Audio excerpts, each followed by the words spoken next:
a bright cat, but you know, All right. What up, Insane Rhetoric? What up, Insane Rhetoric? You know what it is. The world is upside down. We trying to make it right side up.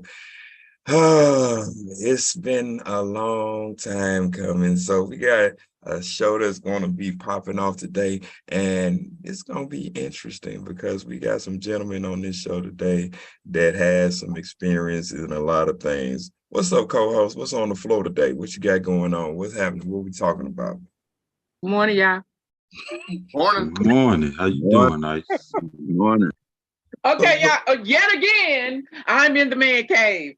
Hey, it's fun times. What an honor. Fun times. You got to do it. The woman in the man cave. Fun times. You're welcome. I never know why I'm in the man cave, y'all, but I'm here. Hey, because you know men. So, hey, listen. Oh, I don't know if you should say it like that. Somebody might get that wrong. But I know men. They can take it how they want it. You know, I'm really not concerned how they take it. Yeah, because you know we had this conversation of whether or not I was a thought or a hoe or a prostitute. Yeah, we even have an episode about that. It's like we came up with it. I'm neither. Breaking down what the characteristics of those things are. So yeah, so no. So we don't need to change my rep. I'm none of those things. None at all. So one of these things is not like the other. Oh, prostitute. Nice. Which one doesn't belong here?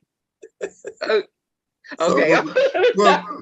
What we gonna break into first? What we talking about first? Okay, so you said your topic in the man cave was fatherhood.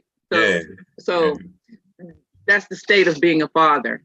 Yeah. So that's the definition, y'all. So fatherhood. So I'm gonna jump off like this. I'm gonna jump off the platform like this. There's a difference between being a father and being a dad. So okay. What's the difference? What is the difference? Yeah. Oh, a father is one who actually stays in a kid's life and makes sure that their well-being is taken care of physically, mentally, and even spiritually, you know, depending on what your religion is or whatever, however you see your spirit being, whatever. So that's the difference. We're going to talk about deadbeat dads. Wait, what's a dad? You said it was a father. I'm sorry. A dad is one that just fathers a kid, has a kid, and doesn't do anything for it. Okay, I'm just gonna point out that I am on a website, dadfixeseverything.com, and they say it's the reverse. Just point it out. Yeah, I don't think that, because fatherhood extends beyond just giving a kid something or doing something for them at that time to satisfy. A father is somebody that you know you have spent time with, that you have a real relationship with. That's fatherhood. Dads come and go. You know what I'm saying? You enter a person's life at a certain period of time. They could be a dad, then here come the woman breaking up with you. Now you don't. Why she got to break up with you? And a woman ain't got nothing to do with you being a dad or a father, but nothing. Huh? It's a label, man. Whether I agree with that. You or not, it has nothing to do with your relationship with your children. I agree with that. I'm just telling you the principle of Webster. You know what I'm saying? So the platform of that. So my thing is, what is fatherhood? Let's start there. To you. A label, an idea, like freedom. What's freedom? It's a false narrative, man. It's an agreed upon thing that most people are too scared to say exactly what it is. Nobody can tell you, because you're your own. You make it what it is. You don't even know once you become a father, once you have the child, once you make this child. Fatherhood is a label, man. It's just a label. Too many people fall into it and just too scared to say something against it. Like it's this it's like an untouched rite of passage that don't get they don't get all this is just due. It's not instantaneous. It's a fucking process, man. Mm-hmm. Like freedom. Everybody, oh, free, free, free. But ain't nobody free. But we relish in fatherhood. Oh, it's this great, wonderful thing. It's a process and it's ongoing. So you saying so you saying it really is an ideology, it's a way of thinking. It's a way of thinking. Is not nothing that can be really nailed down. So when you talk about the ability to care for children, and then you see people who do it and some that don't, then where would you classify them type of people? Because you got people who have been genuine in all of our lives in some form or fashion, and being able to care for our well-being and have stuck around for our lifetimes, and then they have expired. But then you have some on the other hand that has just had children and don't do nothing. So how can you classify that ideology, that way of thinking? I say something. Go ahead. Go ahead, Art. I have to agree with nephew. Sometimes we get caught up in this labeling stuff, man. And we let other people find the label, and we jump into like father, dead. Those are just European labels to attach this. You can be father and a dead and never have spent a week with your kids. Or you could be there and still not fulfill that role. You can been with them all life and not have fulfilled the definition or the label. And I think we get caught up in this labeling and attach it to people and say, well, this is what this is. It's not necessarily true. Because I know from personal experience, when my father left and stayed gone for years, he's still my father, still my dad. But he wasn't your beaver cleaver type thing on TV. Every day coming on with a newspaper from the job and having his food ready. So I think it's just labeling, man. Okay. I'm gonna jump on in here. One thing, I'm gonna disagree with that. Because we could do that with a whole bunch of things. If we gonna say it's a label, we can do that with every word in the dictionary and just say that's a label. That's a way of categorizing something. But I'm not gonna look at it that way, because for one, like Unc said, I don't think it's a European thing, because Hebrew is older than the Europeans. And they used a similar term that meant the similar thing. So when you look at the definition of it, a father is a male parent. If you want to label that or categorize that, then you can, but you just wasting time, to me, my opinion. A father is just a way of explaining the relationship between the male that birthed another child, whether female or male. That's all it is. It's nothing that is, some type of new ideology. It is just a way of explaining something, that relationship. So if we want to add stuff to it and make it seem like it's got this hocus pocus in it, it's got a problem, we labeling something, you could do that with any word you use in the English language. So I don't think that's really fair to the conversation of stating that, father is this ideology. I would disagree with that. That makes no sense to me. You on that, I'd like to add father. this. But fatherhood, do you think is a difference between father and fatherhood? Do I think there's a difference between father and father what? Hood? Fatherhood, yeah. No, I would say that fatherhood would be, pretty much the same thing. It's just taking that position as a parent and saying, look, this is what this parent does, you know. So I would say is one and the same. It's just a way of describing the characteristics of what that father is. Yeah, what's going on. So I want to just interject here for a second. I love this conversation. I'm gonna sit back and listen for a long time on this one. I love this conversation, but I want to interject because you brought up, and just as I was finding it, you brought up Hebrew. And so I'm gonna take it from the Bible perspective. If you don't believe in Jesus, just go with it for a second. Okay, so several definitions as it has to do with the Bible. Father, which is just simply, as you're saying, a name that's applied to any ancestor.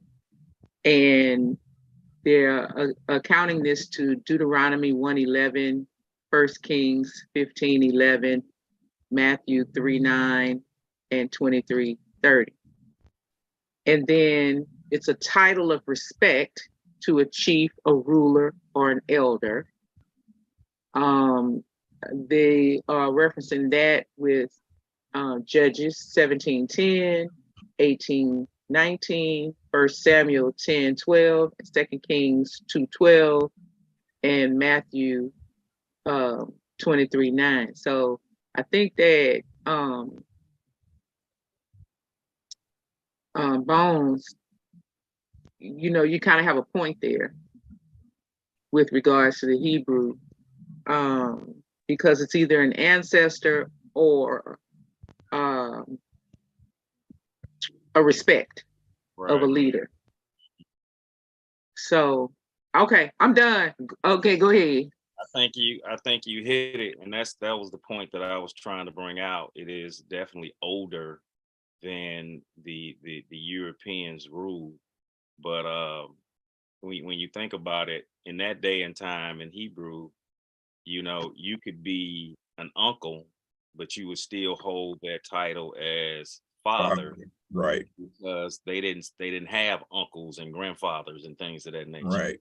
So you was always either the father or the son, Mm-hmm. two categories. Yeah. And then, like you were saying, when you go back to old African tribes, the person that was holding the main position was considered an elder. So you think about that, it's a person who holds the responsibility of caring for other people.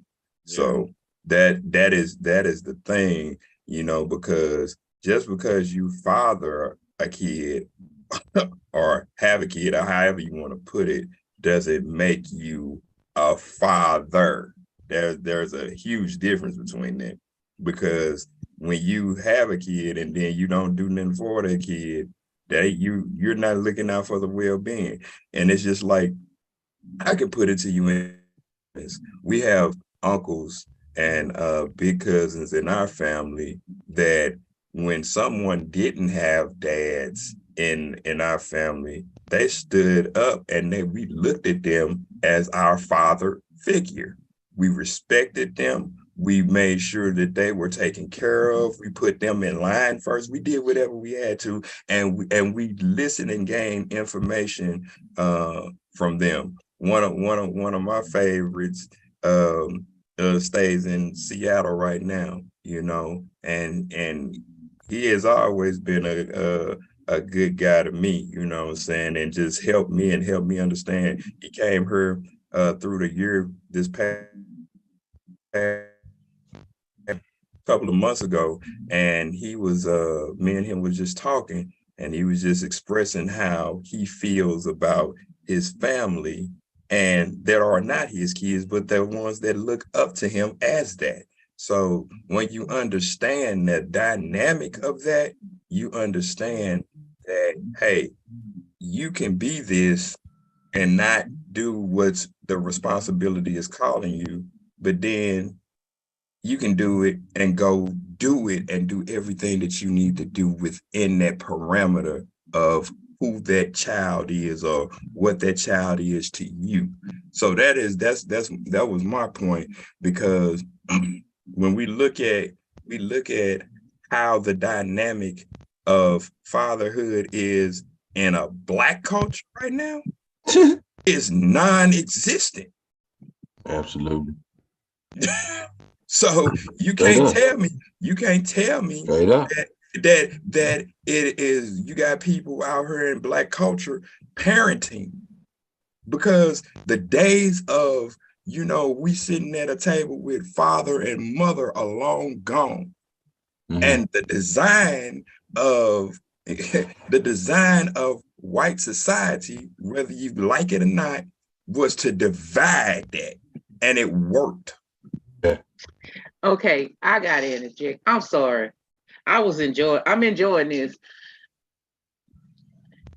But I gotta give props to my Black men that I know who are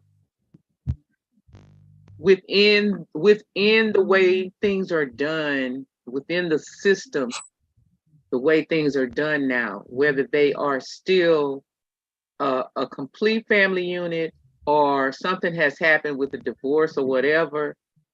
I know some Black men that's holding it down. Oh, I'm not saying that. I'm not saying that there's not. I'm not You know, saying I that at can't let all. you do that to my Black men. I I'm can't not let you saying do that that. at all. I Well, love Black men. They ain't never loved me back, but I love my Black men, I'm not. and they holding it down. I know something that's holding it down. Now we not gonna talk about what I know about some men that ain't holding it down. That ain't what this show about. It, at least not for me to be talking about it. Also, what I want to we gonna touch on. We definitely gonna touch on. Also, what I want to say is too, real quick. We talked about fatherhood being European, blah blah blah blah blah blah. Stop giving Europeans so much credit. I'm sorry, token white guy. Yeah. Don't take it personal, but we always giving Europeans, Caucasians, the Vikings. We're always giving them credit for pretty much everything. No. Yeah, I'm saying that from a point of view of, I understand the system and the devices in which we have come through. You know what I'm saying? When we were in chains and shackles and we had no other option, guess what we had to do? We had to bind with each other. We had unity then. We had respect for each other then. So that was one of the devices of the Europeans. And when I say family, I'm not saying that all families are dispersed. I'm not saying that, because there are men and women that are holding it down and have been doing it for generations. So what I'm saying, as a overall people, not individual families and picking on people. No, that's not what I'm saying. I'm saying as an overall people, there has been some division in families, and we see it. You know what I'm saying? The ability to not parent and be there for your kids cause long-term effects in society when you ain't been there. You know what I'm saying? Like, some people would say, here you go. Some people would say the reason you have strippers is because you have daddy issues. Well, that might be the case in some of them, but then some of them might just want to be strippers. But you don't know until you talk with that person to find out how they are built and what they need. You don't really know. So when we look at society, we look at a lot of broken pieces in Black culture. Now, I'm also say this, I think that's divisive too, because from the European standpoint, they always want to point the finger and put the camera on Black people. But there are many white trash, white poor people, impoverished white people, and the same for Hispanics in any culture. But it's just where the camera lies is what's happening.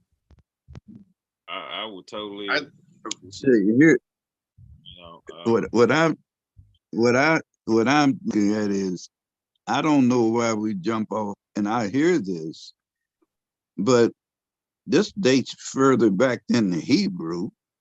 I mean, they didn't have no monopoly on the name fatherhood or daddyhood. And even though, in fact, no culture does, people are, again, we Adam get wasn't put Hebrew. into He had this, 60 kids. we get He was put super into this father. box of labeling here as to who is who. And, you know, there are women who, in terms of roles, play the role of the father so-called adequately, because there is no man. And then there are men who play the role of the mother in terms of nurturing their children, because there are no women in the house. It can go either way, but it's a difficult task to say that somebody is a father versus a dad. Those are just labels to me. Yeah. And these labels have been given to us like most labels are. You know, there are instances of bad parenting in every race and examples of good parent. What is good or bad parenting? We come at that from our own perspective, our own personal perspective. What's good for you may not be good for me. What defines your dad may not define my dad. So it's a heavy it's a heavy topic here, Let's but I get don't think you into can definitively say this is fatherhood, this is being a good dad. Was Bill Cosby a good dad? I don't know. Yeah, he was up I know until he the went to time he went to jail. jail. Yeah, but just saying, he was But supposed to be America's father. Right. America's. So I'm just saying, labels are just labels, man. You the either are what you are or you're not. And You either have personal responsibility to take care of yours or you don't. and And then there may be extenuating circumstances that prevent you from doing it. yeah. So That's I that's I want to ask token white guy though. Well, okay, hold that thought, because Bones been trying to say something, Oh, go ahead. and then Chucky was trying to say something. So Bones, then Chucky, then you can ask your question. Okay, go ahead. What I was gonna say was I agree with what you were saying.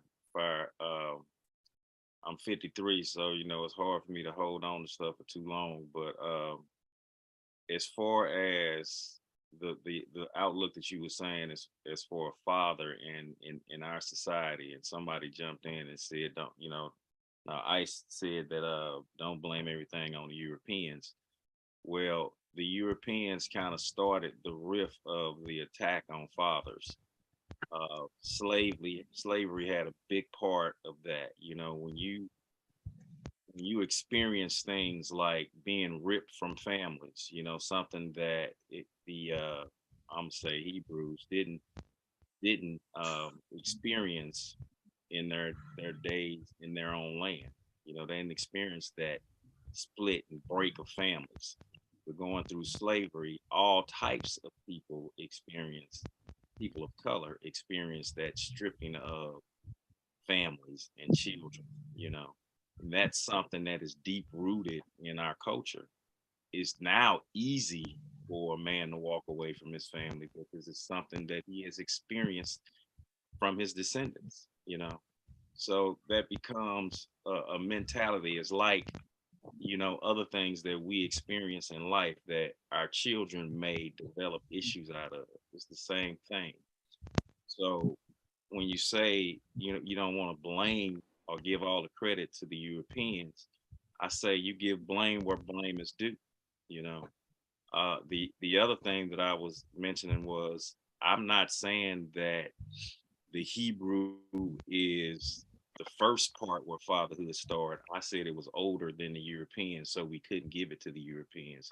Of course, if you go back further than that, the first father was Adam. But I don't look at that as just a label, because the ultimate thing that it's pointing to is Yahweh. Yahweh communicated himself to the Hebrews as father.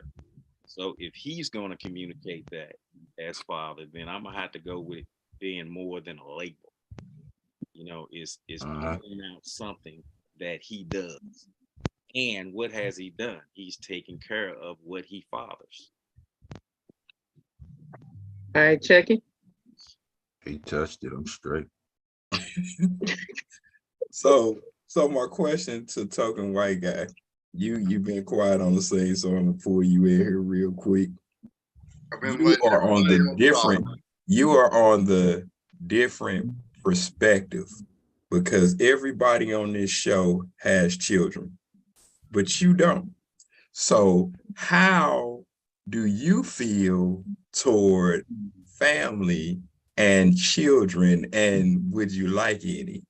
And what do you think that is the necessities of some of the things that these people have talked about right now that you could implement in being good to your children? I have absolutely loved this episode so far. And my dad fathered me, and I call him dad. So he created me, and he's the reason I'm on this earth. He has been a dad to me. I talk to him twice a day at least. He is stuck behind my side. He has raised me. He's been there for me in my celebrations of life and in my darkest times. You know, I honestly, I was talking to my girlfriend the other day, and I told her, I said, you know, if I get one thing out of life, if God told me I could have $500 million or a child, I don't care if it's a male or a female, I want a child over the money. You know, I've dated three girls with women, 3 women with daughters, and, you know, one with a son, and I've just loved it. I mean, the whole family aspect is one of the best things that I could ever get because I want to be able to give back what I've been given. To me, I think that's very important. And you know, my dad always went to my baseball games, and he was very supportive. You know, and I'm not taking anything away from my mom because my mom is incredible. But it's an amazing feeling when you have somebody who supports you, and I want to be able to return that in response. You know, so you know, I mentioned a couple weeks ago my sister's pregnant, and you know, I'm gonna hopefully get to see him play soccer, baseball, football, hockey, you know, all the sports I played, whatever he wants to do or she wants to do, lacrosse, field hockey. I don't care. But I mean, if I could have one thing in life, it would be to be a father. I So my ex-fiance had a daughter, and she was 6 months old when I met her, when we started dating. I fell in love like immediately.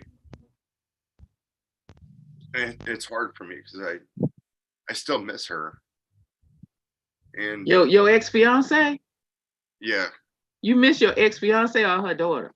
her daughter. I don't miss Oh, my okay, let's get this straight. I was gonna say, wait a minute. Because you know your girlfriend probably gonna be listening to this, so we don't need problems. No, I don't miss my ex-fiance at all. I miss her daughter. And I used to take her to the playground, like me and her one-on-one, swinging on the swings, hearing her little toddler laugh. You know, my ex would go out for like girls' night out, and I'd be putting puzzles together and cooking her dinner and, you know, putting her in the bath. And, you know, I'd take videos of her saying how much, you know. So to me, this is what I want to say.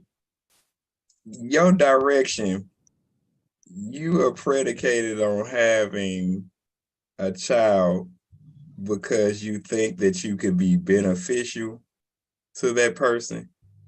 Because you know, when you have a child, everything else that you do goes out the window. Yeah, it changes. The Dramatically. Dramatically. Exactly. Well, it's supposed to. It don't for everybody. It's supposed to. For me, with my mindset and the way I've been, you know, raised, my child is going to come first. You know, my wife will come second, and then I will be the armor of defense that protects all of them. Well, you got that wrong already. You starting off wrong. I agree. You got that. That ain't the order of things. That's It not. may not be, but he right to him. But you know why? I listened to you, man, and what you were saying. He right because of that what he saw. You understand? My man said he was reared by his old man. And in order for him to get that father, mother, then child, he's gonna have to have that combination. He doesn't have a child yet. He don't understand he don't understand the strength of the combination to where he will put the wife before the child. And I can see that. I can I see feel it you, in man, that. I and can I see it think in you that make way. a great father. Like when I agree with Michael, because once you get into that point, you'll find out that the roles are not like that at all. How does it go? Let me know. Though, because hopefully I'm gonna give me something. I don't want. I don't need nobody to have no father. But how it go? What's the order? What I was trying to say, there's really no particular order. The man is particularly supposed to be the main line of armor and defense. So if something happens, your wife and your child or your children, they should be set into a safe space, and I am going to be the one that takes on all the defense. So it doesn't really matter whether there's really no role, whether it has to be the child comes first, the woman comes first. Like, I'm going to be the first one if somebody kicks in the door. But see, that's what I'm saying to you, because it is, when you understand and you get into that role, and we talk about, like, this is adult Sesame Street, so don't jump on my show talking about I don't believe in Jesus or whatever. I don't care what you believe in. So let me set that straight first. When you're talking about in biblical times, and dealing with the Bible says that the man has dominion over everything. Then he created his woman to be a helpmeet. That means that she's not running in front of you or running behind you. She's walking with you. And then the dynamic of children came. So if you don't understand that role, then you will already be starting off wrong. Now, I get what Michael was saying, and saying that since you do not have children yet, you can see it like that. But when you do, you're going to, and if you believe the way the Bible says, then you're going to try to line up your life like that. That's what Michael was saying, and that's what I think Bone disagree with. You don't believe. You're gonna see it, even if we take the Bible out of that order, gonna change. It's gonna change, because you're gonna want a second line of defense, which would be right. Because what happens if you put your child first, and your child is 4 years old, and then you can't comprehend something, or something physically happens to you, or something physically happens to your spouse or your wife, then you're going to say that 3-year-old child needs to take responsibility to stand up for everything that needs to happen? Well, let me give you an example. No, you're not answering my question. Answer my question. So are you going to say, let that 3-year-old take responsibility when you fall? When you fall, and when your helpmeet falls, you're going to put that child up to take responsibility of that situation? No, that's not physically possible. But I'm going to protect everybody else in my house to the best of my ability. I get that, but that wasn't my question. My question was geared toward the order of things. It was geared toward how things need to be set up, the premise of things. And that's what I was trying to just show you the point. All right, so maybe this is misconstrued. Let me tell you exactly what I would do. And this is how I was raised. My sister and I had rooms on opposite sides on the second floor. We were right next to each other. We had an upstairs living room at my mom and dad's house, and my parents' room was on the other side of the upstairs. My dad, we had a rule. They're like, we have insurance. Anybody breaks in, they can take anything they want. We have alarm systems. So my mom and dad both have guns, multiple guns. And they were like, if anybody breaks in the stairwell that comes upstairs, you take your sister when I give you the signal, take her into your room, because if a bullet goes flying through the wall, if I'm shooting somebody coming up the stairs, could potentially hit her. My job was to protect my sister, and my mom and dad didn't give a shit about the items. They could go buy new shit. You know, they could do an insurance claim. But my job is take care of my sister, and my mom and dad both had guns. So they were the number 1 and 2 line of defense. Right. That's what I'm saying. You answered my question in that way, because that's what I was trying to get you to see. Okay. Yeah. That, Eddie Fant did, right. So I think you on point, man. And what you keep saying is one thing that I'm gonna tell you I ain't had. You had a blueprint. We finna get into this shit. How the fuck you be a father without having what everybody needs for anything? Fucking experience. Yep. How do you do that? Yeah, because listen, Mike, because I heard what you we finna get into. Because my thing is, what if you don't have a role model to show you? It ain't no what if. Just ask me, because I ain't have no fucking role model. Right. What if you don't have that person to look up to in your family? Then what you do? Because now you have a society that tells you and shows you what it should be like on the street, in corporate America, and either at other people's homes. So now what do you do to try to find out and get the experience you need to be a good father or a good dad? Or so y'all took it where I've been waiting for y'all to go. Let me just interject this real quick. This is coming from the census website. In 1968, 85% of children under the age of 18 lived with 2 parents, regardless of marital status. By 2020, 70%, according to the Census Bureau,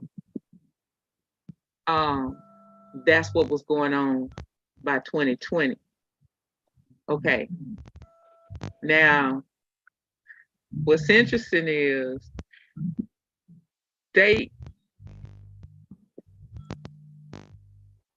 so according to the census, children living with a mother only is the second most common U.S. living arrangement. And that number has doubled since 1968. So 7.6 million in 68, which was 11% of the population, compared to 15.3 million, which is 21% in the 2020 census. Living with a father only, it more than quadrupled. So it went from 0.8 million, 1%, to 3.3 million, which is 4.5%, between 1968 and 1920. And then living with no parent, so that translates into, living with other family members like grandparents or other relatives. Or orphanages.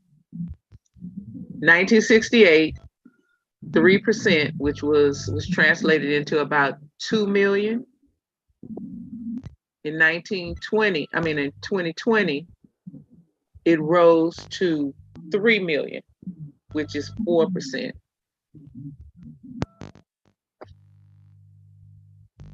Of that number, over half, 55%, had a grandparent in the household. Okay, go. Yeah, it's a lot of y'all pushing y'all grandkids down the street because y'all don't want to get it, because the parents don't want to take care of their own kids. I'm That's taking care of my grandparent. Can I just add one more thing? Because the conversation y'all had just prior to this was interesting to me. So, ladies, get mad at me if you want to. Y'all stay mad at me. But Fire talked about the Bible and, man having dominion. He talked about Genesis. Okay.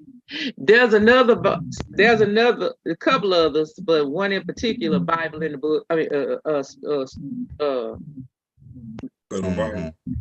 in the book, in the Bible, a book in the Bible that speaks specifically about what these gentlemen have been talking about. It talks about the roles specifically of the man and the woman. What the woman has dominion over. She only has dominion over the nuclear household. That's her job. Take care of the house. Back in the day, he go out there, hunt, do whatever he gonna do, and provide for the family. Okay. What was interesting in my study of this, when I was trying to be a Christian wife, so I was studying how to be one. Anyway. What does that mean? Exactly. So. That's funny. Anyway. Shit. That's funny. I am on the floor inside. That's my job, to give comic relief. Okay. So listen. So how it translates, and I got to do it this way so that everybody ain't an intellect. Y'all see how I put that? I didn't use correct grammar because ain't an intellect. Okay. Got it. So your job as the woman, you can bring home the bacon and go have your job or whatever. Okay. But what you must do, what the two of you must do, and that man must consider, that's the word that's used in the Bible. He considers what you got to say. He takes it in. Y'all make a plan. The moment he says, look, wifey poo, this is what we gonna do. Cause I thought about what you said and you thought about what I said and this is what we gonna, and the moment he said, okay, look, wifey poo, this is what we gonna do. What you're not supposed to do, woman, is go out there and all in front of everybody, neck waggling and disrespecting your man. Cause that speaks to what they're talking about. They're trying to provide for their families. They want to provide for their families. They want to protect their families. I heard it. Did y'all? Okay, go ahead. Go. So I'm going to say this now. I'm going to speak to the other side of this when it comes to bad baby mamas. Like you have people that are in relationships and and I get it. This is the United States, and a lot of people do stuff for show and fashion, but most of all they do it for status and money gain. Like, so you have a situation with a guy who's dating a woman and they have kids or have a kid, let's just put it at one, and want to take him through the ringer with child support and not being able to see not being able to see his kid or his son or his daughter. How do you deal with that? Because because a person can be so money hungry, because I know women who had kids just to keep men tied up in money situations. And I think that's me too. That's just so wrong, because what happens is the kid loses. You know what I'm saying? So how do you deal with a person who has that type of mentality? Well, They don't know no better. you got a lot of things on the table right quick. I kind of want to go through, you know, all of them a little bit, you know, just interjecting.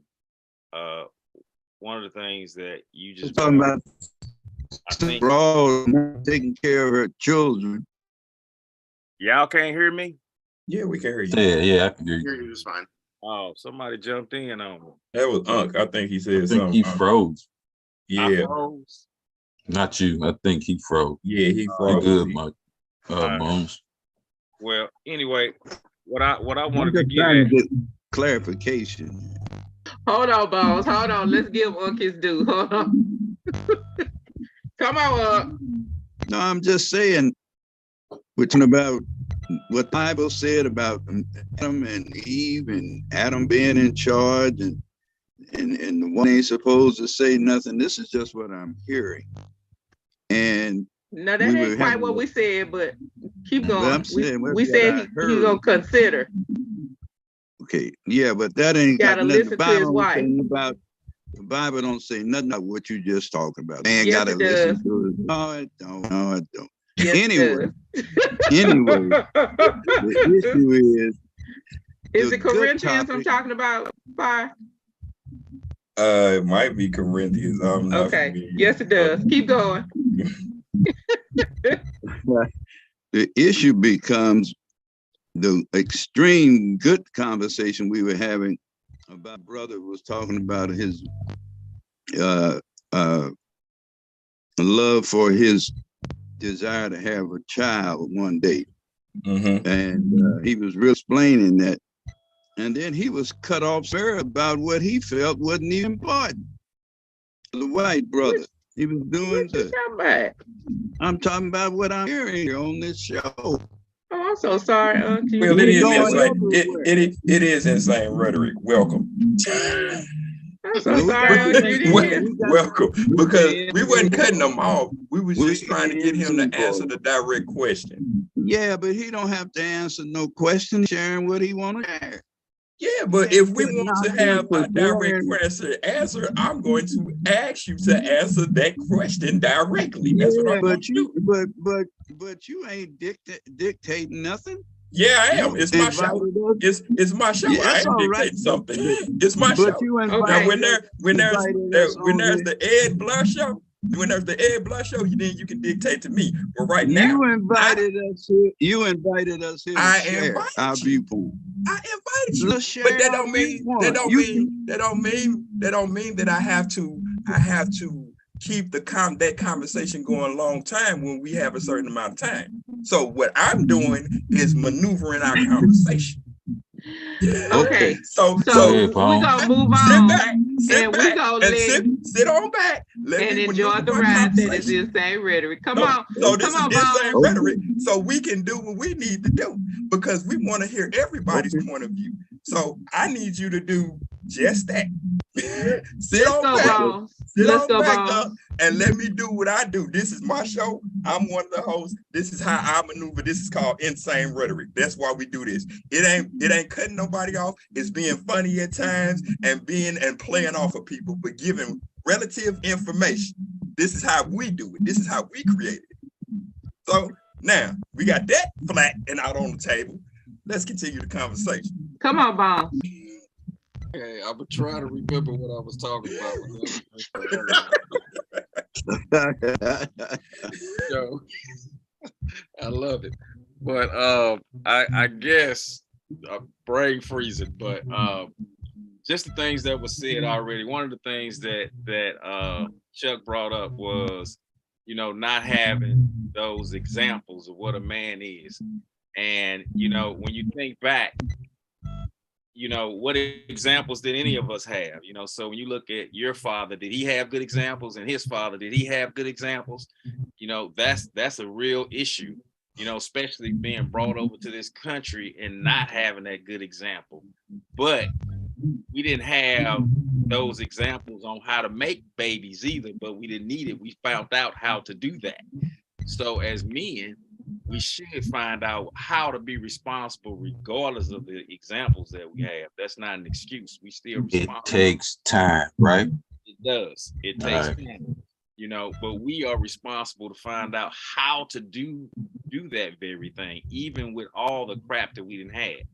But the other thing is this: when you look at like Ice was giving those important insights from the Census Bureau of these certain years. If you go back to the first year, she said, I think it was like 1968. 68. If you go back to 1968, the platform that really runs the mindsets of the people in the West, which is Hollywood.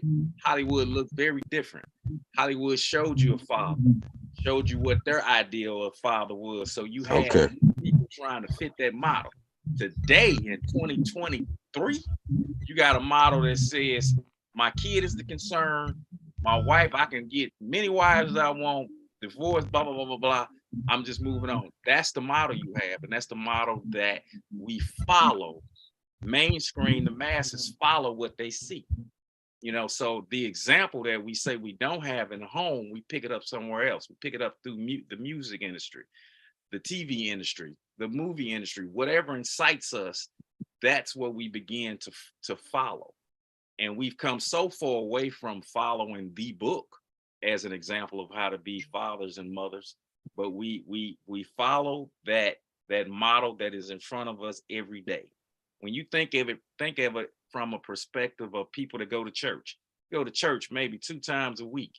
You get that influence 2 times a week. That means that's 5 more days a week that you're getting a different influence. Which one is going to rule you? The one that you're getting the most. So when you look at that fatherhood thing and you look at the examples, you know, our example is TV. So when the token white guy says, you know, I'm going to take care of my kid, that's what our society says. Kid is number one. Divorce is ampant in this country. So that's not abnormal for him to make a statement like that. It would have been abnormal for him to make a statement like that in 1968, you know, but in 2023, that's not abnormal. We got to recognize what drives our thought processes. Like Chuck said earlier, we think we free. No, you're not free. You're controlled. You're controlled by the media that drives that agenda, you know, for you to be a certain way, for you to be separate, for you not to care. Because as long as we can stay divided, you can be controlled. If the family unit would be the family unit that it's supposed to be, you won't have that the media won't have that strong control. But it's not that way now. So when we look at these things now, we're looking at them how we experience them. And we let our experiences dictate our thought process on how we should look at this or do these things, you know, instead of having a firm foundation on how to do these things. Like Chuck said as well, it takes time, but you got to know what's influencing you. And for the most part, we're being influenced by what's around us, this society. Station identification. Everybody, y'all mics are on mute. Michael and token white guy and y'all need to check y'all mics because they're on mute. My mic on mute? No, you went on mute. Oh. There you go. All right, I'm unmuting really quick. And unmute so you can say what you need to say.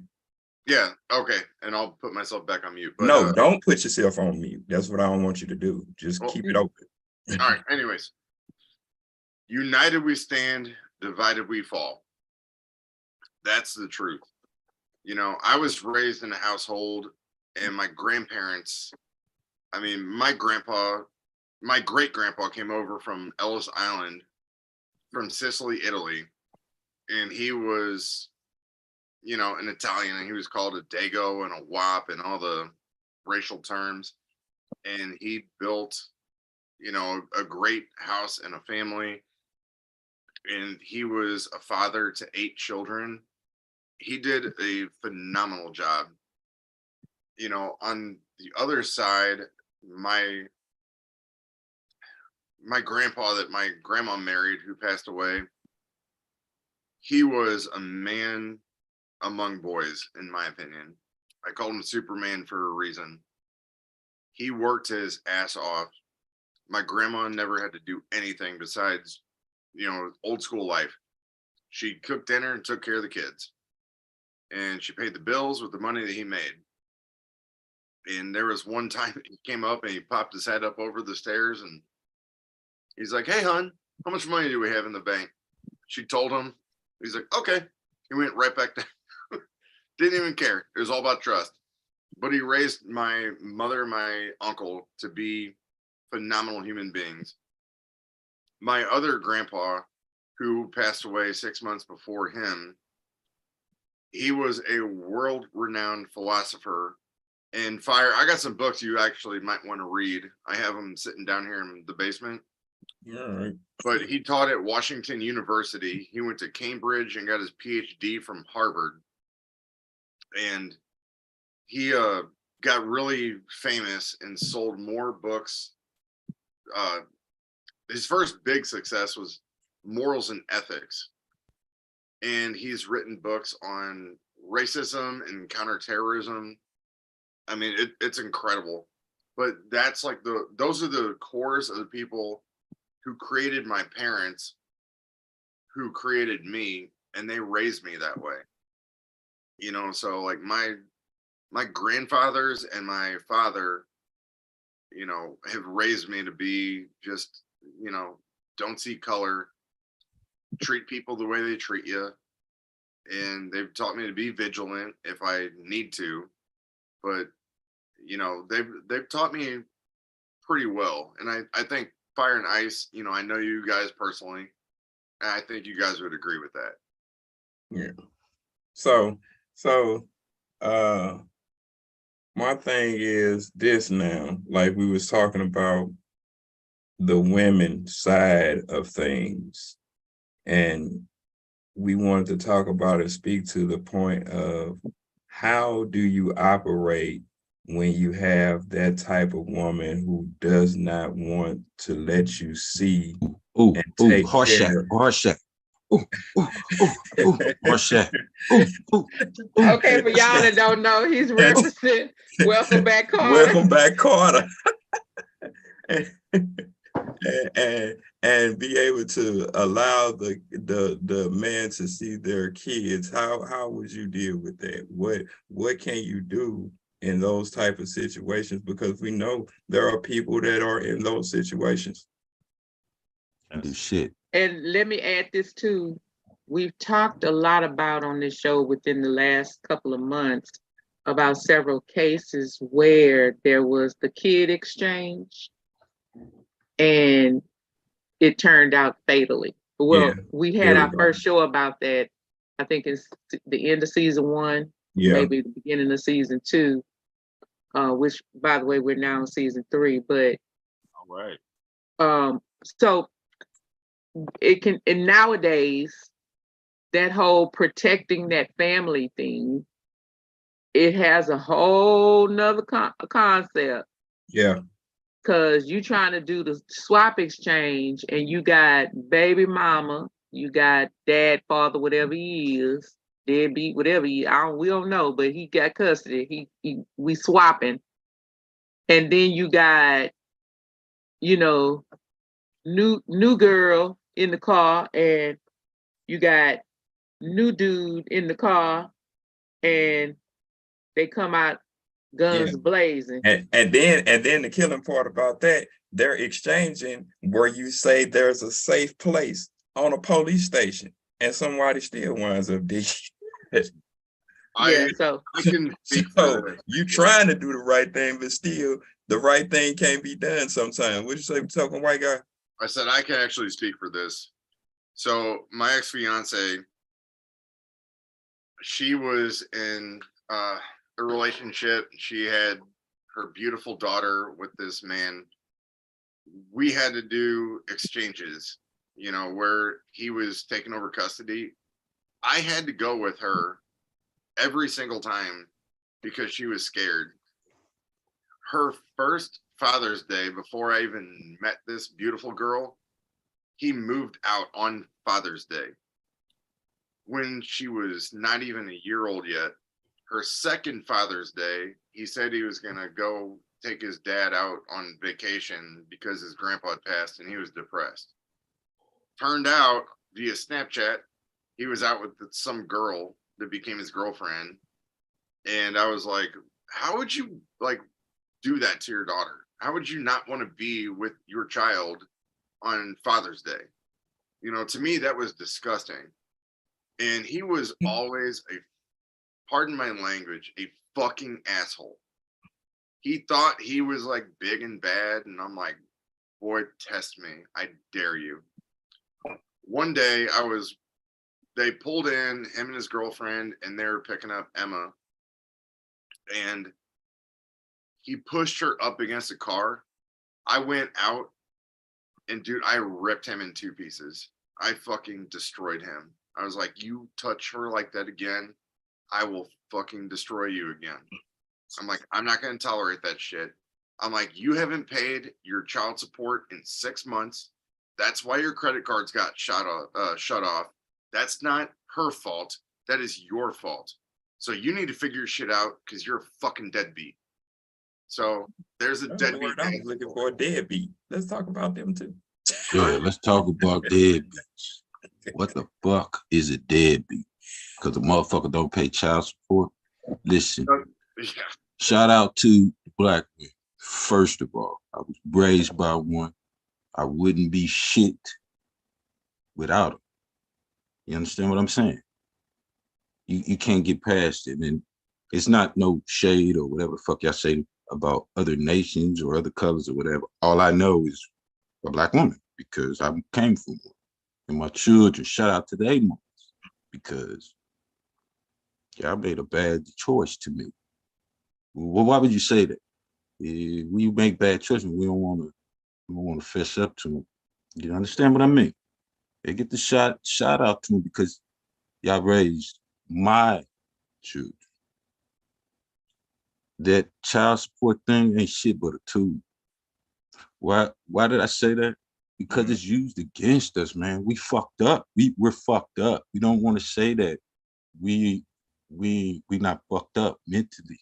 We got baggage, yo. I want to ask a question. Can I ask a question? It's so simple. Go ahead. Okay. So what happens when you have a woman who realizes you're not worth the laying down she put down for you, but she got a baby from you, so she doesn't believe in abortion, and she doesn't ask you for child support. She don't want your child support. Mm-hmm. She don't want your money. As a matter of fact, because she found out that you weren't worth nothing, she finally figured it out too late after the baby, but she found it out. And she walked away. And she started raising her child herself. She put those men you talking about in the child's life, you know, the uncle, the this, the that, the grandpa. She put all those people in her life so that person would have, that little person would have a male figure, several male figures, okay, in their life, okay. She ain't looking for you to give her any money. Good. Because she shouldn't be anyway. It ain't about her and her money. We get it fucked up.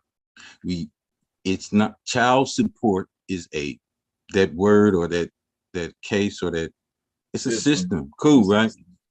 We just put that on money. It's money. Excuse me. But so why the man won't leave her alone, though, Michael? But why the man won't leave her alone? Why he keep coming messing with her? Because she keeps saying, leave me alone. You ain't got to pay child support. You ain't even got to come see the child. You ain't got to do nothing. Just go on over there. Okay. Go have another girlfriend. Get you a couple of wives. Have about 7 kids. But it's still his child. And that dude may be ignorant at the moment. He may be young. He may be bad at the he's going to finally, sooner or later, grow up.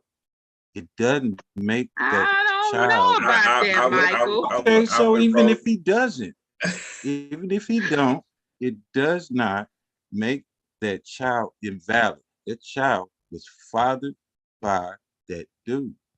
Period. Regardless, you ain't got if she Okay, don't so like him, he let don't me like ask you a question. you don't want no money, all that. That ain't got that's what Okay, so she let me don't ask you a want. question. What if the child grows up and, like you say, children do want the other parent. They do want to have that other parent in their life. So what if the child grows up and goes and finds said dad, father, whatever his name is,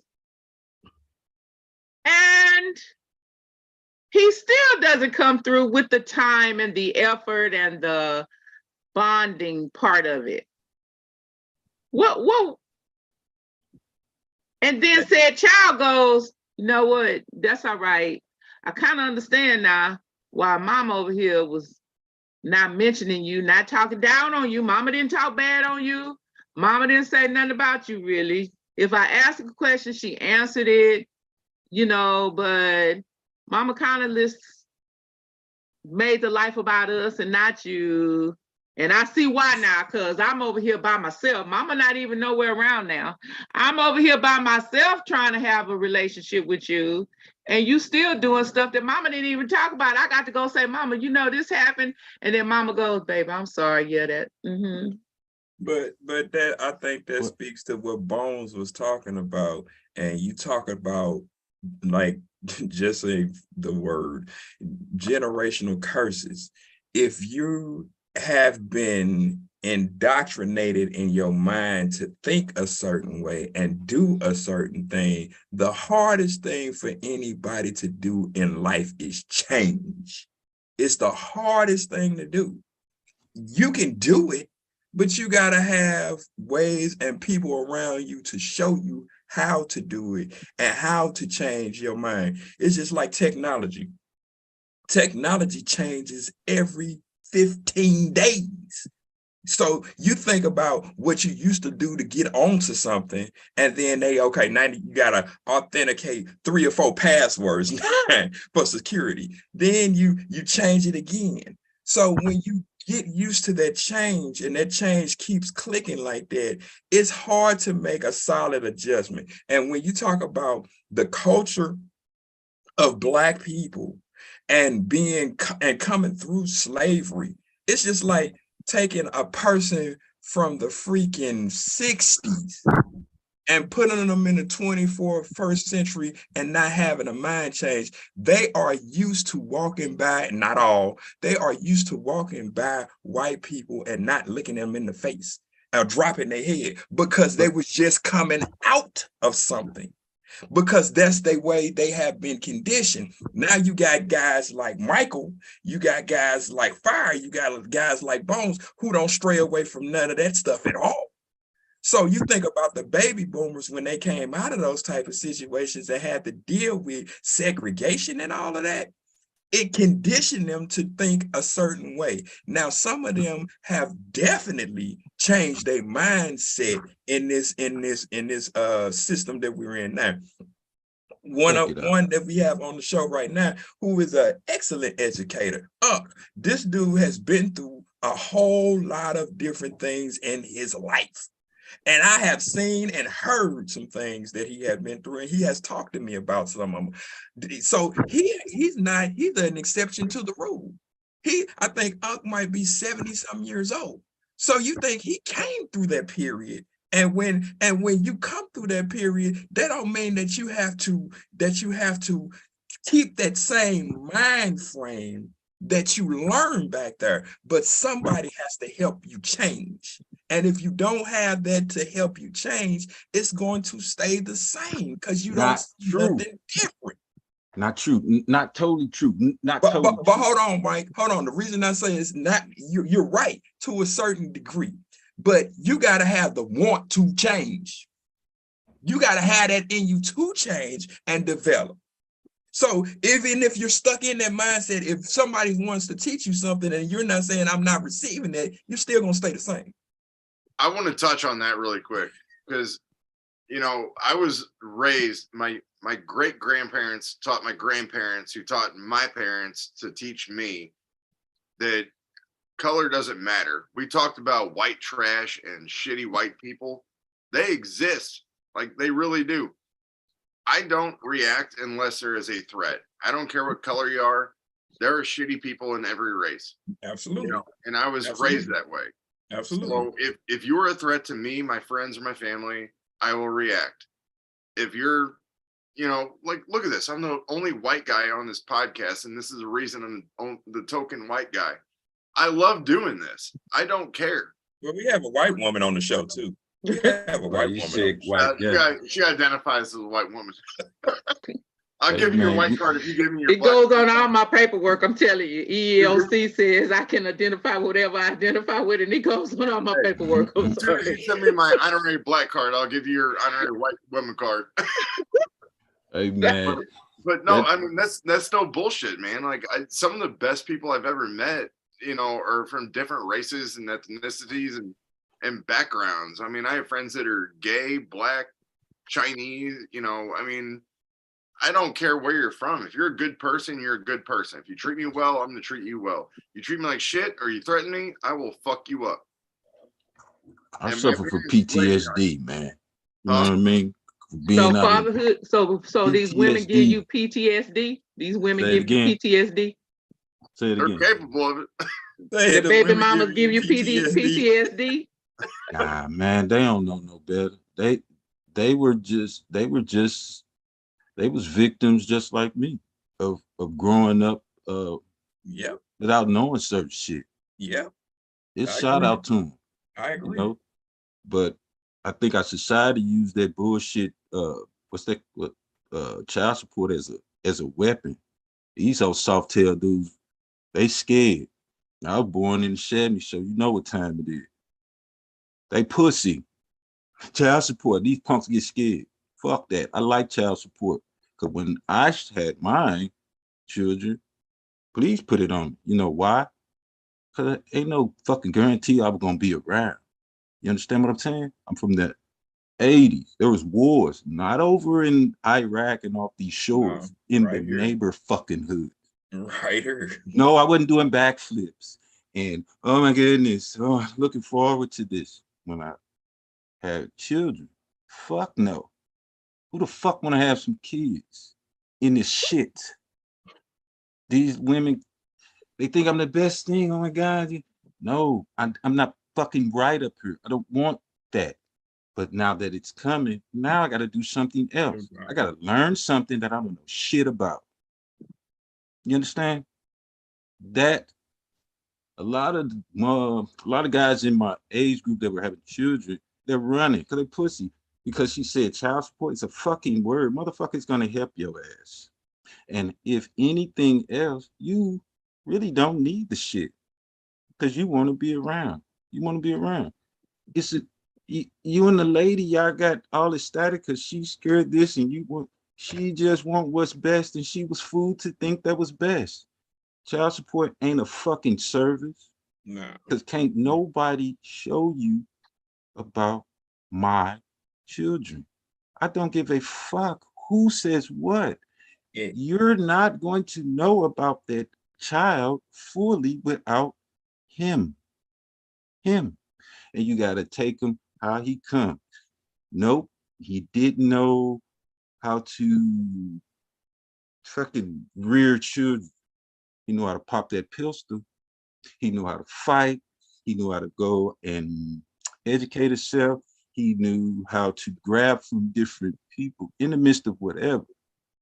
That man who you want to label as deadbeat, I bet you, if you would have just backed the fuck up, talk about what you want for this little human that's going to grow up and look just like that motherfucker that you can't stand because he doesn't want to give you $38 today and $400 tomorrow for some fucking shoes.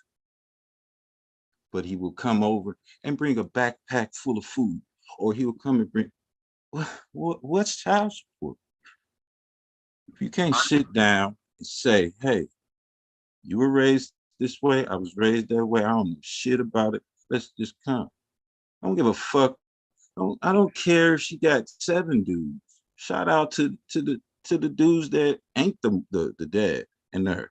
You motherfuckers gotta go and come to a police station to switch kids. The fuck out of here. I wish a motherfucker would have told me some shit like that. I'm come over here. I don't care if you married. Yes, I got every scenario you can imagine. I'm that every statistic. Kids, penitentiary, black, everything. No pops at the crib. Whenever you through, there's a way. And it only takes those two, the mother and the father. You ain't gotta like nothing because you liked him when he was banging you. You ain't gotta like her because you liked her when he was banging her. What y'all create, you need to like that later it's gonna be something totally different. We fucked up. We suffer from mental illness and don't know it. You know what I mean?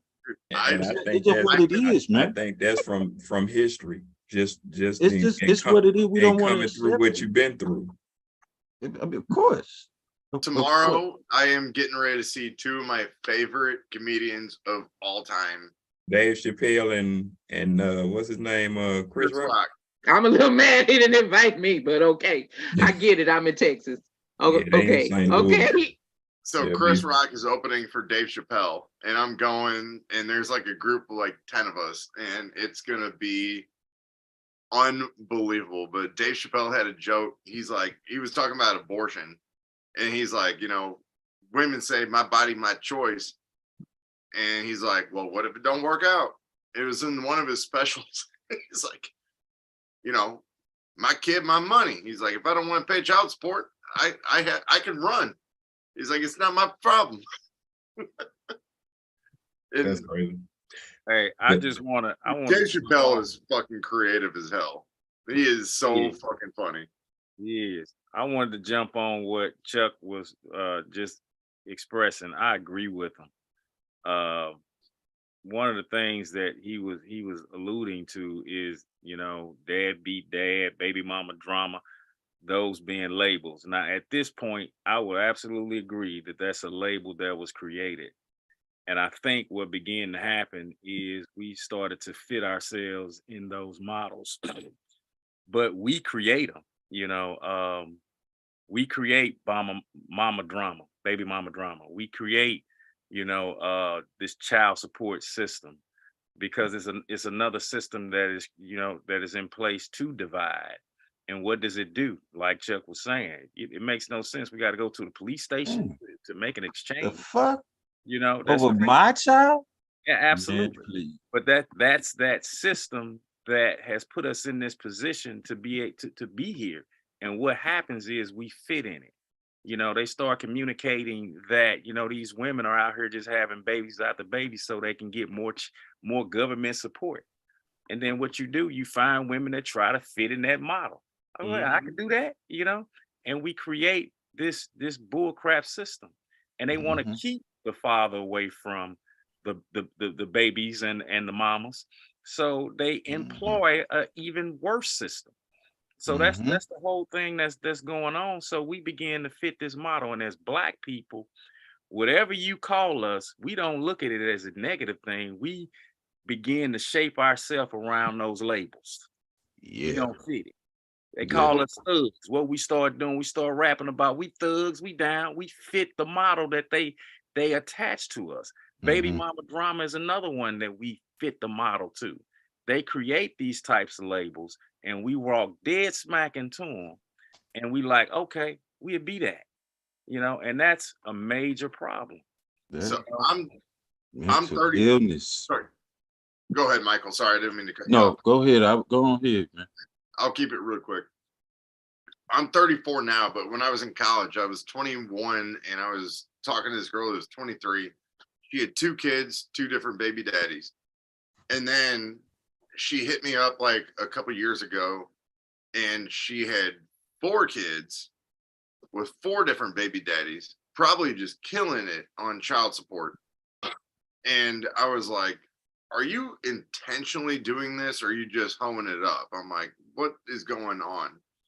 And she wanted to like pursue a date with me, and she tried to sleep with me and sent me some prerogative pictures. And I'm like, I am not gonna be baby daddy number 5. I promise you that. I'm not putting my dick anywhere near you. Mm-hmm. She's hot as hell. I mean, I'd go to town on her, but no, thank you.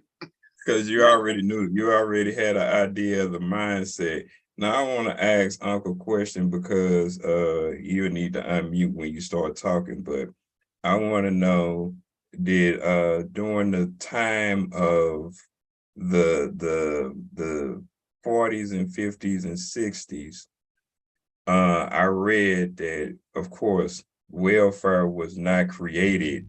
Welfare was not created for Black people. Of course, it was created for white people. But in the system of that, during that time, the only time that Black women could get welfare is if the man was out the house.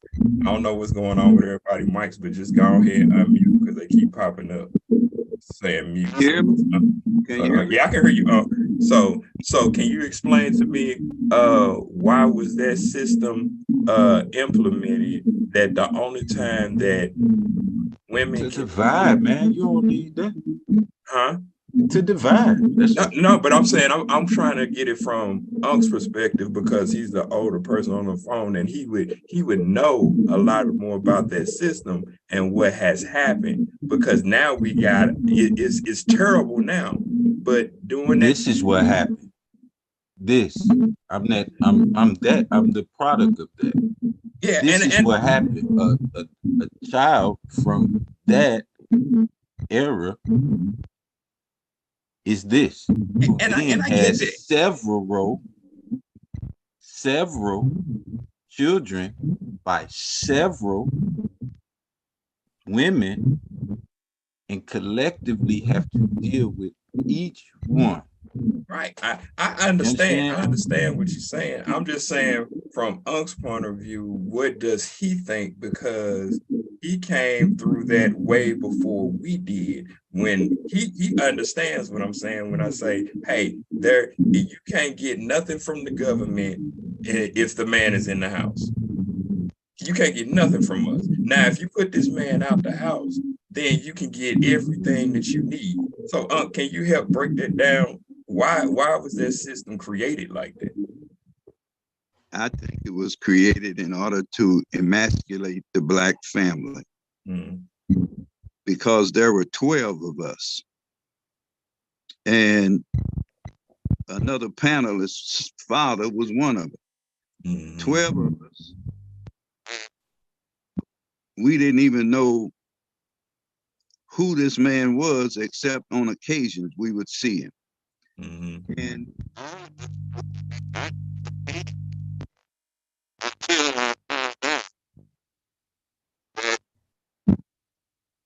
the white authority came to our house when we were kids, and he was there with my mom. And they said, we will give you $110 a month for your 12 children, but you cannot have this man in the house. He has to leave. So during that period, back in the 40s, racism was rampant. We were poor.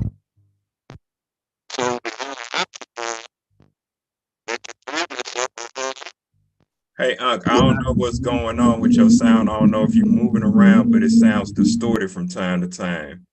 Take your microphone back off of mute.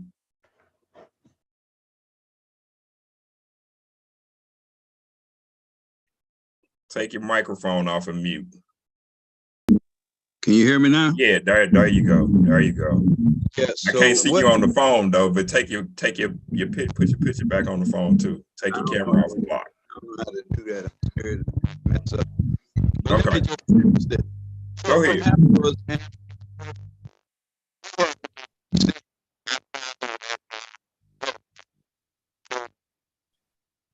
was the only way he could stay right there where you at. Don't move, because now we hear you clear. Okay. All right.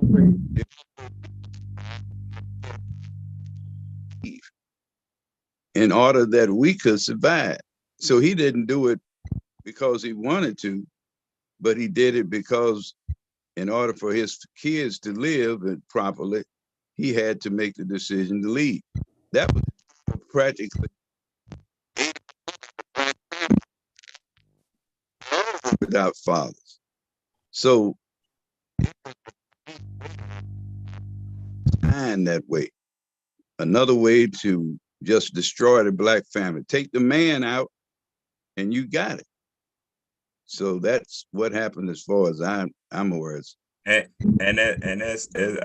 glad you helped to clear that up, because a lot of that is what we are saying. And I knew that, you know, maybe your family during that age period, you would understand more than most of us on this call right now on live, because we're the products of that age group. So y'all had to actually endure that and see that, you know. But now the system has come so far where it just works like that. You ain't even gotta send nobody. You ain't even gotta see the white man coming out to your door anymore and into your home telling you this. It just works like that. It's automatic now, because that's the way that it was intended. And that right there, I think is like the most divisive system, because that's why the projects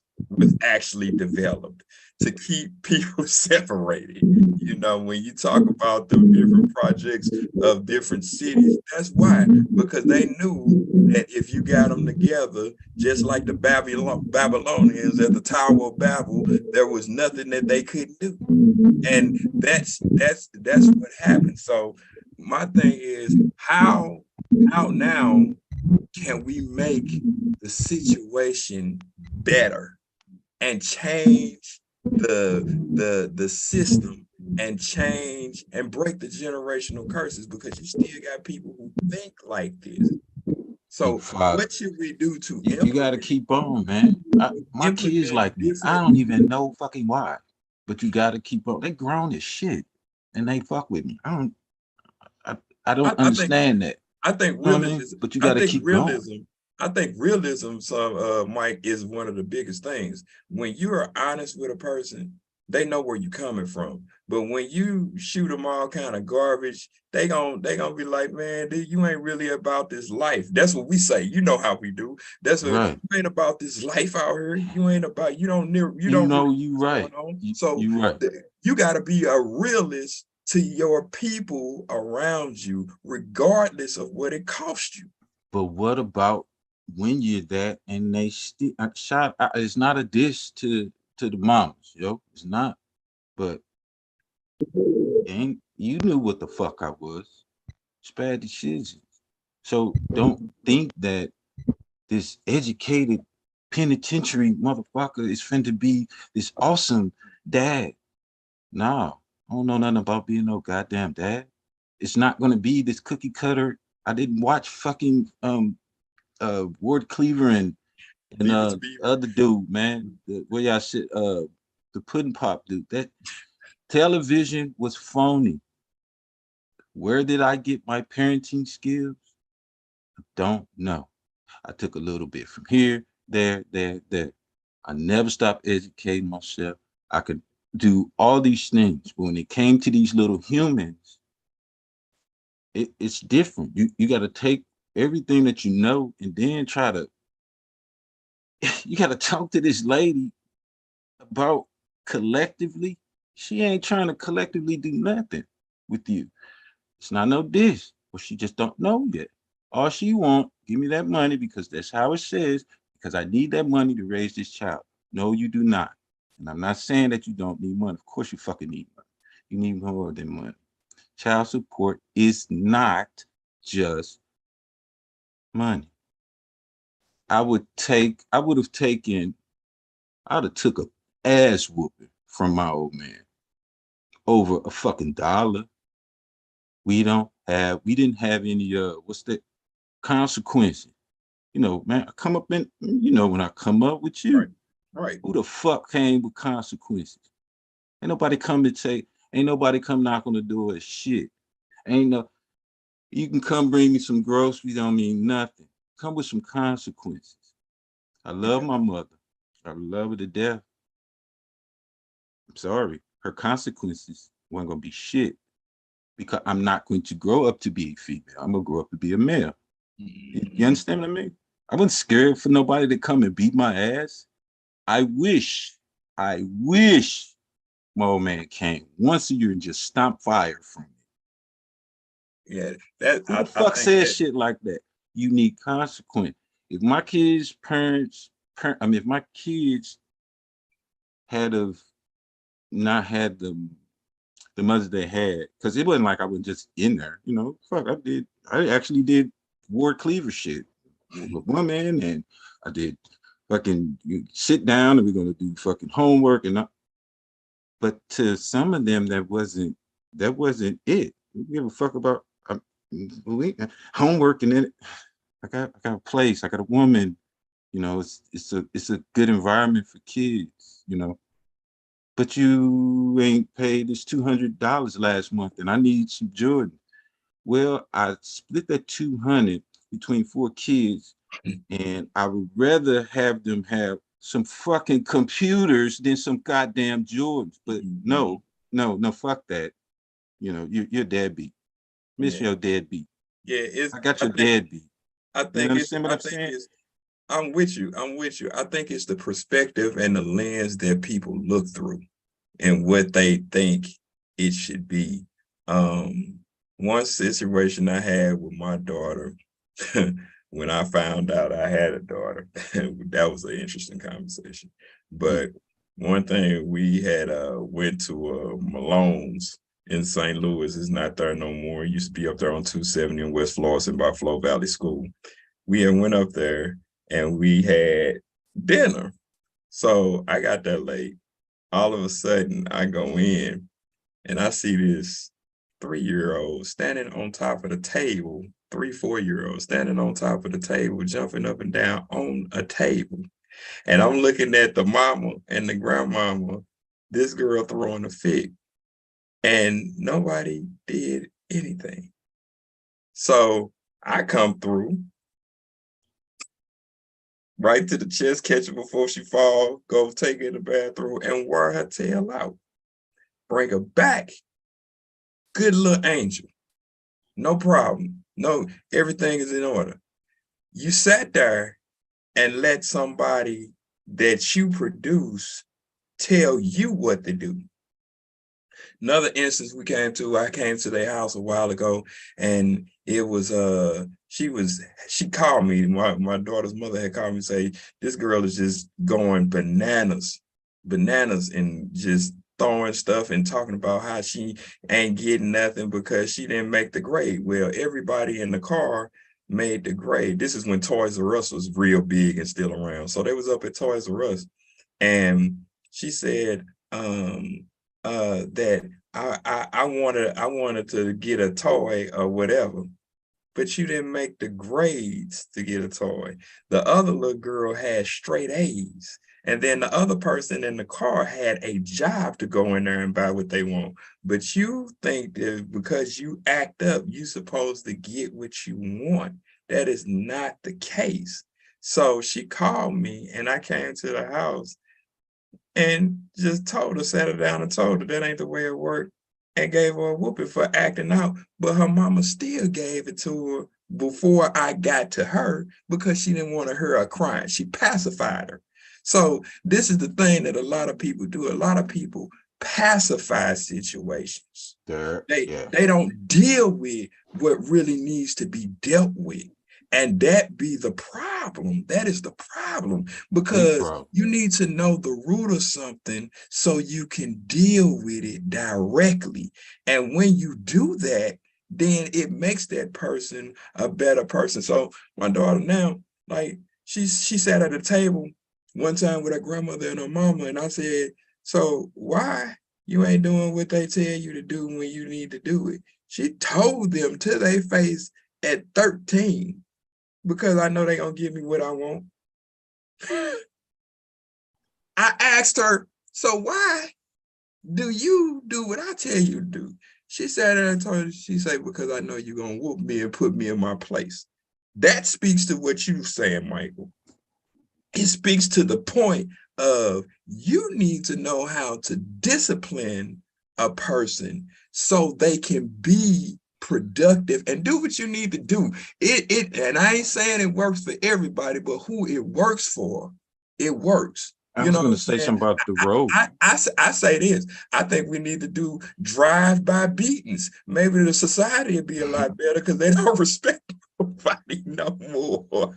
Hey, man, Maybe we need to take it back up and just get out the court and but just look start though, beating. for real. Oh, that's fucked up. Hey, for real. I know, no shit, y'all. I love my mom. You know, I probably I ain't get too many beats. I wasn't no, I was bad, but I wasn't a disrespectful.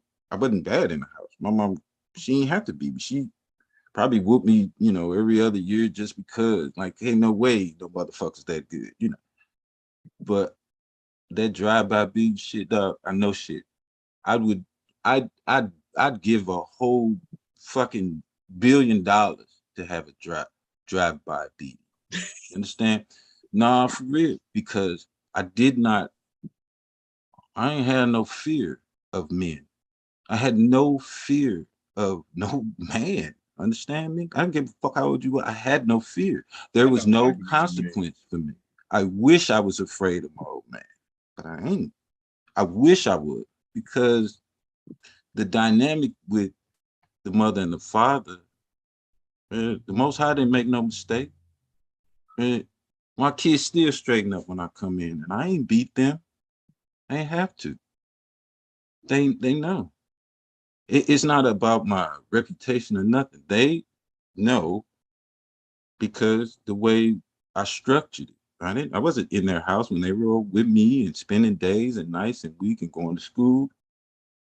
We gonna sit down, we gonna eat. I don't play this, I don't play that. I didn't have to scream, holler. They didn't see me beating the fuck out their mom and smacking, none of that. There was no let's meet on the corner. Who gonna two of them, they had husbands or something later on. Good shot, homeboy. Hey, you know, what's up? Listen, you know, good. I got good looking out. The lady want to get crazy because that little thing get hot and want to get me and mad, and you'll get over it. It ain't about you. That presence is all that's needed. I didn't know this now. Don't get me wrong. I didn't know this shit, but even though I performed it, it wasn't because I saw it. It was just because I just thought that's what you did. Damn, I got these kids. I got a woman who doesn't even have kids. God bless her. Motherfucker. Whoa, God bless her. Because she was there. She didn't do it. All that fuck shit that people say, baby mama, she didn't do it that. I give her all props. I ain't taking no props from the mama. But that lady helped stabilize to where these children saw a cohesion. Right? With their mom, they with their mom. With their dad, he got this woman. Well, how the fuck you got all these kids? Yeah, they all saw one fucking woman in their life coming up with me and give a fuck what their mom's talking about. They only saw one woman. And I was everything except the idiotic in the house dad with these. I tell you, I ain't know what to do. Just come on, we're gonna sit down, we're gonna homework, all that shit, but they saw one woman. It's a they needed it. I have one last thing I want to put out there. I heard the recurring theme. You know, nobody tells you what to do. We don't know what to do. You don't know what to do. And that is something that all parents say, whether it's male or female. All parents say, you know, they don't give you a manual when you leave the hospital. Okay. And what I heard was what parents do is somehow, you know, trial and error, try to figure it out based on the resources that we have or the support system that we have, or you know, just the sheer I want to figure out how to do this differently than my parent did it. So one thing I've noticed with some new parents that I know is, they do the whole shared baby shower and shared this and that and all of that. And then Weirdo shit. then and then they go get the books, the parenting books, because by now, it's not only Dr. Spock, now we got all kinds of parenting books. And then what happens is you see these posts on Facebook, y'all, can y'all help me? Because the book told me to do this, but this didn't work with my kid. Parenting is instinctive, and if you got them both, you don't need no book. But we just didn't have them both. It's instinctive. If we just was together, it didn't matter, because what we both wanted, whether she was mad that I had a woman, or I was mad that she had a man, or however the fuck these dumbass shits go, if they were on the same page, you wouldn't need no book, because they both want the best for the child. It's not my fault that, majority of the, in these instances, they're groomed to think that child support is what you need. And monetary, well, honestly, it's 10 times more than that bread, because the other parent has something that the child needs. And every one of us, if we weren't raised with both of them, we're incomplete. I don't care if she was on the pole or whatever. That's your mother. She got something in her that you need. I don't care. She can have the 6 dudes going out every day. Yeah, there's something that child may not need to see happening. It's still her mother or his mother. Sooner or later, that child wants to know his mother in order to complete themselves. Oh man, I mean, we're not the best buddies in the world. I'll murk you over him just like I murk you over my mother. He's my father. What did he show me or whatever? I just learned about his life or whatever from others. Okay, so what do I always say? He taught me a lot. He taught me what not to do. You just make it what it is. Later on in life, I sin, whatever. We all right. But I don't say that, man, you wasn't there. You don't owe me nothing. You made me. I know what that means. You know what I mean? With the statistics that we talked about earlier, what do you guys think? What's your opinion about baby boy syndrome? You know the movie Baby Boy? Tyrese Gibson. Tyrese Gibson. Are our boys destined for that if they're raised by a single mother? I'm just asking. Shout out to the single mothers. I was raised by a single mother. But are they destined to the baby boy syndrome? I'm gonna say it like this: like, you are who you are, and you do what you want to do. You know what I'm saying?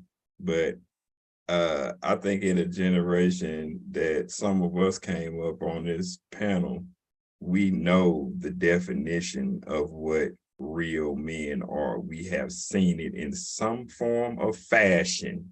Don't mean it had to be in your house, but you know what a man is supposed to do concerning who he is as a man. I know all these people on this panel, and I know that they're all men. Now, I say that to say this as a premise is because some people are raising their boys to be weak, and they're holding their hand in a whole lot of different situations that shouldn't be. So sometimes you're gonna get something that you don't really want to do. Like right now, and this is not a shot at people doing what they doing and enjoying fashion. It ain't that. You running around as a man with a purse, I'll break your neck, and talking about it's a freaking man bag to carry your pistol in. I carry my pistol. Hey, mamas, stop it. Mamas need to quit. I'm just saying, you're trying to. Let's BS. You're trying. Gaffs. Right. You're trying to emasculate men, and you don't want them to be solid men. You know what I'm saying? So you holding their hand in a whole lot of situations that is causing them to go a whole different way. That goes into the situation of the LGBT community, because it's a lot of stuff. No, bro. Okay, Bones been trying to get in here on that question. I'm just simply saying, it's certain things that a man gonna do. I'm gonna ask you, Michael, are you gonna come around and have some skinny jeans on? You gonna put some skinny jeans on? Who was he talking to? I'm talking to you, Michael. Oh, you gonna put some skinny jeans on? Would you put some skinny jeans on? I am not responsible, okay, for what my face looks like. Listen. And all this is what I'm saying is just the simple fact. Mike, Bones, turn your mic on if you finna get ready to talk. All this I'm saying is that we create certain openings for certain things to come in, and like what Unc classifies as a man is going to be different than what Mike classifies as a man. What Mike classifies as a man is going to be different than what Bones classifies as a man. It's how you see it. You know what I'm saying? Now, I have a religious background, so I'm not finna tell you what my beliefs are. Like some maybe other people on the panel have different backgrounds. I'm not even finna tell you that. But what I know is the things that I see and I have learned as what being a man should be. And these people that are raising children, men right now, are nowhere near that scope of things. And I'm not saying all. Hey, come on, Bones. Well, I just want to add a new dynamic to the discussion that I don't think we think about. You know, we talked about baby mama drama, deadbeat dads. Where does that foundation come from? When we look at the relationship between a father and a mother, and you see that rejection, do you know how that rejection of that union affects the children? That may cause the children to dislike whoever they think is at fault. Yeah. That may cause the child to not ever want to be in a relationship because they don't want to go through that or put somebody through that. You don't think about the dynamics of that union and how it affects the children and growing up. And then you look at today's time, all the children that Eiston showed us that come up in these census that have gone through this, how that has affected them. You know, that's huge. And like Chuck said, that he's one of those. We all have some degree of those unions and how they have affected us. You know, I got a buddy who you know, called himself being in love at a young age, wanted to marry this girl and had a kid by this chick, and he caught her messing around with somebody else. Well, what that did for him was it caused him to have no respect for women and just to go out here and become this whore man that want to be with everybody, you know. That's a new word, whore man. Like that, whore man. So bonafide whore man. You know, women are only hoes, and men ain't hoes. Whore man. Absolutely. So, you know, he went out here and he started, you know, living his life just by that union affecting him in that way. And it also affected the child. The child grew up with no respect for him because mom made it look like it was his fault. Oh, yeah. So you got this dynamic of all these relationships coming together, and they have a very detrimental result on the child and the two people, you know, and we don't think about that dynamic, but that is what's creating these deadbeat dads and baby mama drama, you know, all this crap, because the union that was meant to be a good foundation for a family no longer exists. Yeah. It affects. You can't even Go ahead. No, I'm just saying you can't even get people to come to dinner at the same table in the same household at the same time without playing with a phone no more. Right. I mean, the family dynamics is destroyed. It's destroyed, you know, and it's affecting everyone So when somebody get together out here now, their dynamic of what a family is totally different. Different, yeah. You got something to say? I think you came in.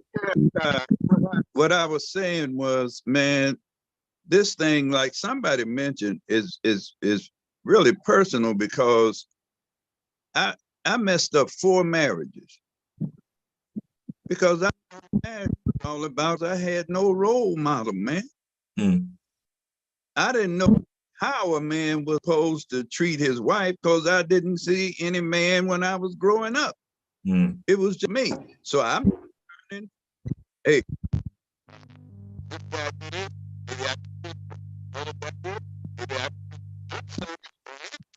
I don't have no idea. I have ruined marriages, ruined relationships because I didn't have the how a real operates with a real family. So I just wherever I could. And the streets taught me some things, women taught me some,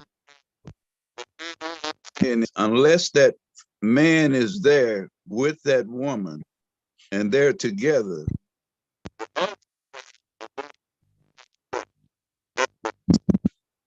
at least I was.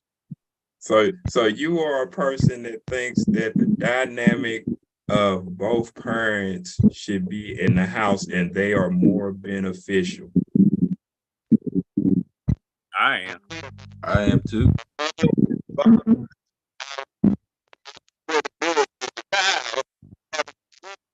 Okay, I can't. Your phone keep breaking up. I don't know what's happening, but we can barely hear you. It's going like it sounds like a little robot. Say something right now so we can clear it up. Yeah, that sounds a little better. That without a male,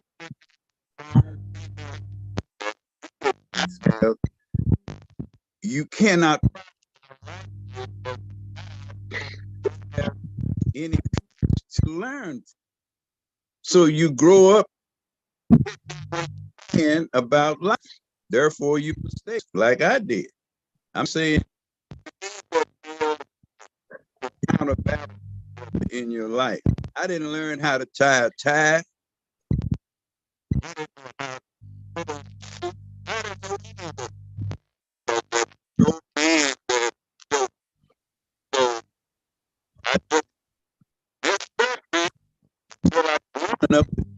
My own self.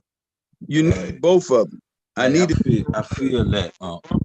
Right. And I'm gonna say this, man. You know, I'm gonna go backwards. About when you saying like the women who handpecking these sons, and it ain't no, ain't no diss to them. Y'all don't know no fucking better. Y'all women, and it's not a diss to women. Right. What I mean is y'all ain't got no front tail. All they are trying to do is PROTECT. We getting killed out here, boy. Mamas are trying to protect them. Keep their little soft ass in the house. My nigga, I got 2 that are soft as fuck. Well, it ain't no fucking well. And they came from me, and I ain't know what they're soft. The softness, what I'm talking about, is just the dominance of that beauty that mamas bring. See, they just trying to protect them. These little dudes, they gonna get killed out here, man. You understand what I mean? They just trying to protect themselves. Yeah, they're gonna end up soft. You can't go here, you can't go there. What are they missing? Experience. Yeah, I How are you gonna put them out there without him, who knows how to, who has the experience out here, who knows how to take diversity, who know how to take adversity, who know how. These shitty ass dudes got more experience out here than a little bit, which makes them very vital, because certain experience, it's what make you. Yeah. These mamas they don't want their kid not to come back. Motherfuckers killing motherfuckers that look like me at an age. That's just what it is. I don't give a fuck where you go in this country ass state. or this country as country. Motherfuckers are killing little young black men. Why are these soft boys wearing fucking purses and their pants are retardedly tight and low with this what they call it, faction or whatever, fashion, whatever. Faction. Yeah, shit. That's because us that was in the wars of the 80s, I ain't trying to put them boys out there because they're gonna get murdered. I mean, and you On right, every because sort. It's just no, it's just no, there's no other way to put it.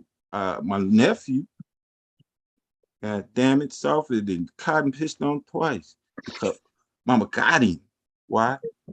Because her brother is a motherfucker. You understand that?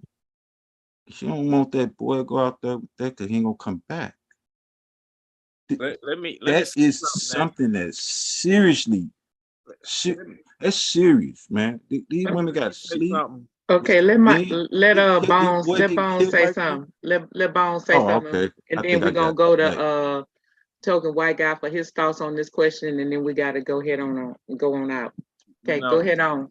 One of the things that I think is, the elephant in the room is men can't be mamas and women can't be daddies. yeah, It's an impossibility. It don't work. Don't. You need both aspects in the relationship. And when you only have one or the other, it don't work out well.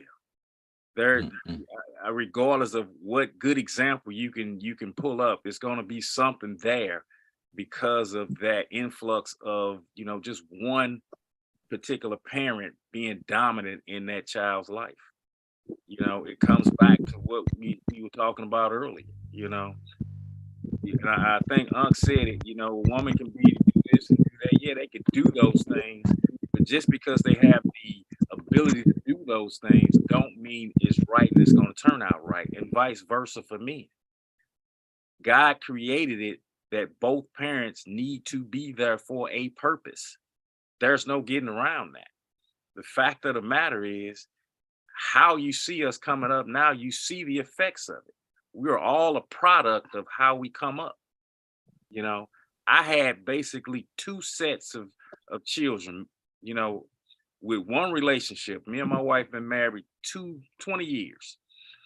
And we got an older set of kids and we got a younger set of kids.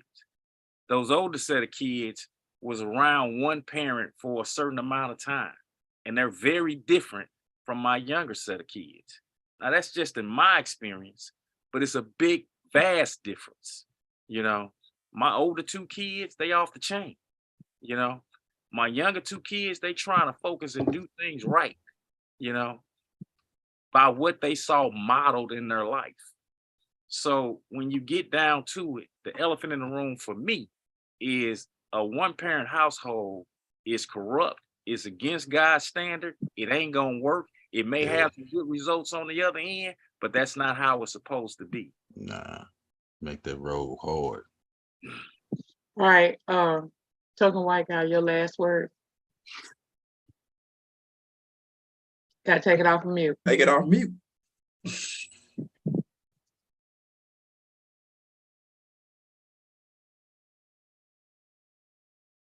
I didn't mute myself. I don't know what happened. So that's what happens when you have 6 people on the show. No, it's always a pleasure being on the show. Rocking proudly my Insane Rhetoric t-shirt. Give me one of them. I need one too. Oh, okay. If you want one, y'all drop a line on. Go to our website, drop a line on our Real Talk page, or send us a chat, and we'll tell you how to get one. Right. Yeah, but no, my last words. My dad. One time, I stepped out of line and I spoke. I was like 17 years old, and my dad picked me up by my coat and put me up against the fridge. My feet were literally dangling. And he taught me a lesson. He's like, you don't talk down to women ever. He's like, especially your mom. And I was terrified for my life. One time I said to my grandpa, not meaning any disrespect, and I said, Grandpa, you are one tough son of a bitch. And he goes, you do not ever say that again. I am not a son of a bitch. My mother was a beautiful woman and she loved me. And I feared my life again. And now, like my grandpa told me, he's like, you know, when he used to tell me when I was a kid, he was like, you know, you never ever say that, you know, you want to hurt me, because he goes, by the time that you are big and bad enough to do that, you're not going to want to do it. And it's the truth. And my dad told me the other day, he's like, you're 6'2", 213 pounds. He goes, I don't want a piece of you. But I've learned a lot of stuff through my grandparents and my parents, and I'm grateful for that. And this has been a very powerful show, and I think it's been really good. So with that, happy to be there. Like, subscribe, and follow Insane Rhetoric with a K. Okay. So thank you for inviting me to the man cave. Welcome back. It's pretty insightful. Back. Welcome Okay. back. Welcome back. Welcome back. Been pretty insightful for me as a woman, but it solidified for me the thought that in a relationship, men and women must communicate and must be on the same page. Corinthians that's where it's at. So thank you. I've enjoyed speaking to all of you gentlemen today. All right, take us out of here. All right, Unc, you got any last words? You on mute though, so you got any last words?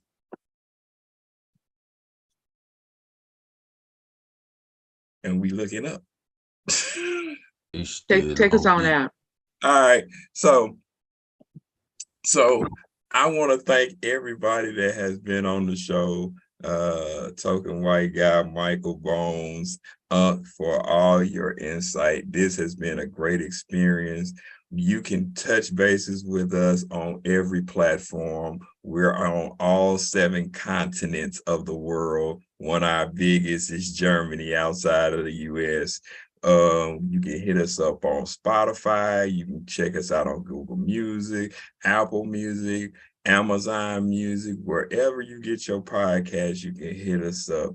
You can also get with us on Facebook and Twitter, and of course our YouTube live platform. You can check us out on our Real Talk page. Give us comments, concerns, things you think we need to talk about. And don't forget that at midnight, change happens. It's only one. Midnight. Oh, sorry. It's only one my inner preacher before it's a new day. So we want to just say thank you to everybody that has been on the show. I can't wait to see the reviews on this and the playback on this, because I know we're going to get some kickback. So just remember to enjoy the ride that is Insane Rhetoric. And I want to let y'all know it ain't no fire in this situation. We all got good relationships with these people. Ain't nothing to you. I respect you. I'm just saying. So just wanted to put that out there on our platform. So just remember to enjoy the ride that is Insane Rhetoric, and we will see you next time. We out. right.